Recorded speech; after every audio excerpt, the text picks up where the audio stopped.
जंगल में आज इतनी गर्मी थी कि पेड़ों की पत्तियां भी थककर झूल रही थीं।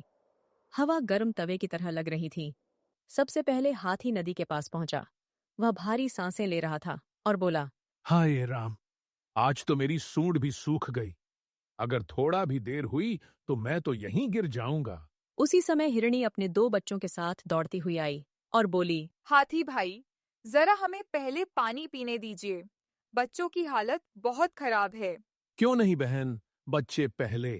मैं तो बड़ा हूं, थोड़ी देर और रुक सकता हूं। दोनों बच्चे पानी की तरफ भागे।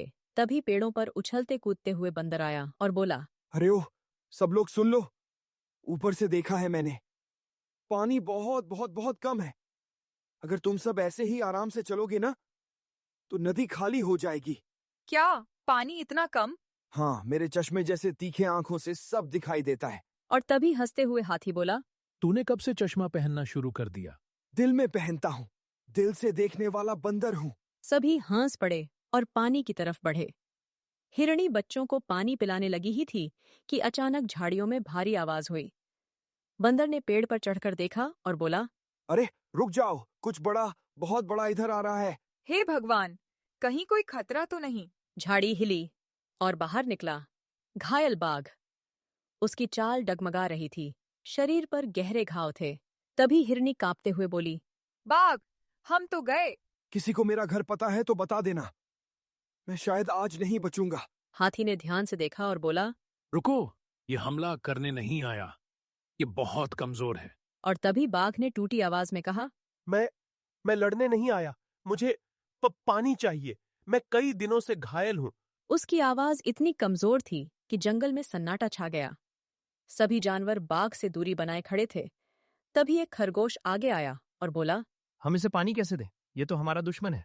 कहीं ये नाटक तो नहीं कर रहा है? मैं तो कहता हूँ उल्टी दिशा में भागो, जंगल बड़ा है। तभी हाथी ने कदम आगे बढ़ाया और बोला, कभी कभी दया भी जरूरी होती है।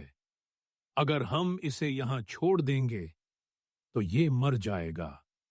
क्या हम ऐसा होने देंगे?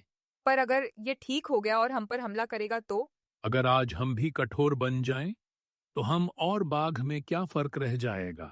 मैंने कभी तुम्हारी दया की उम्मीद नहीं की थी। मैं तो बस जीवित रहने की कोशिश कर रहा हूं। ठीक है, लेकिन अगर ये हमें खा गया तो मेरा नाम पत्थर पर लिख देना। लिखना, बहादुर बंदर जो हमेशा डरता था। सभी हंस पड़े। आखिरकार जानवरों ने फैसला किया कि बाघ की मदद की जाएगी। हाथी धीरे धीरे बाघ को सहारा देने लगा और बोला, ध्यान से चलो, घबराओ मत, मैं तुम्हें गिरने नहीं दूंगा। आज तुम सब मुझ पर भरोसा कर रहे हो, इसका मैं आभारी रहूंगा।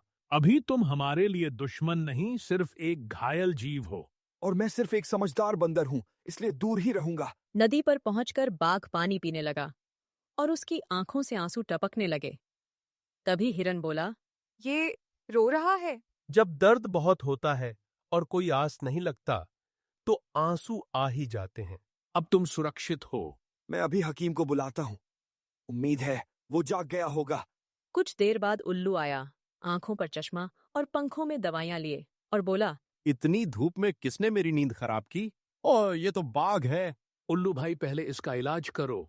हम छोटे गहरी हैं, लेकिन इलाज संभव है। उल्लू ने जड़ी बूटी का लेप बनाया। जब उसने उसे बाघ के घाव पर लगाया तो बाघ दहाड़ते हुए बोला, आह, धीरे लगाओ। देखा, बाघ भी चिल्लाता है। दर्द सबको बराबर लगता है बंदर। अगली सुबह बाघ की हालत बेहतर थी।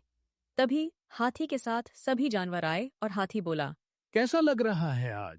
तुम सबके कारण मैं जिंदा हूं। मैंने जीवन में पहली बार दया देखी है। सभी जानवर बाघ के चारों ओर बैठ गए और तभी खरगोश बोला, क्या तुम अब हम पर हमला नहीं करोगे? नहीं, अब मैं कभी बिना वजह किसी पर भी हमला नहीं करूंगा। क्या अब तुम सच में बदल गए हो? जब मौत सामने दिखती है और कोई दुश्मन भी दोस्त की तरह हाथ बढ़ाता है, तो दिल बदल जाता है। अगर तुमने वादा तोड़ा ना, तो मैं पेड़ की चोटी से बहुत तेज डायलॉग मारूंगा। मैं वादा करता हूं। कुछ हफ्तों बाद बाघ पूरी तरह ठीक हो गया। अब वह जंगल का रक्षक बन गया था। जब भी बाहर से कोई खतरा आता, बाघ आगे खड़ा हो जाता। एक दिन हाथी ने कहा, देखा, दया कभी बेकार नहीं जाती। और डर से बड़ा भरोसा होता है। और मैं अभी भी सबसे समझदार हूं। तभी बाघ मुस्कुराया और बोला, नहीं बंदर, तुम सबसे बहादुर हो। तुम डरकर भी हमारे साथ खड़े रहे। बंदर की आंखें चमक उठीं और बोला, अरे वाह, किसी ने आज मेरी तारीफ की। और सभी जानवर हंसने लगे।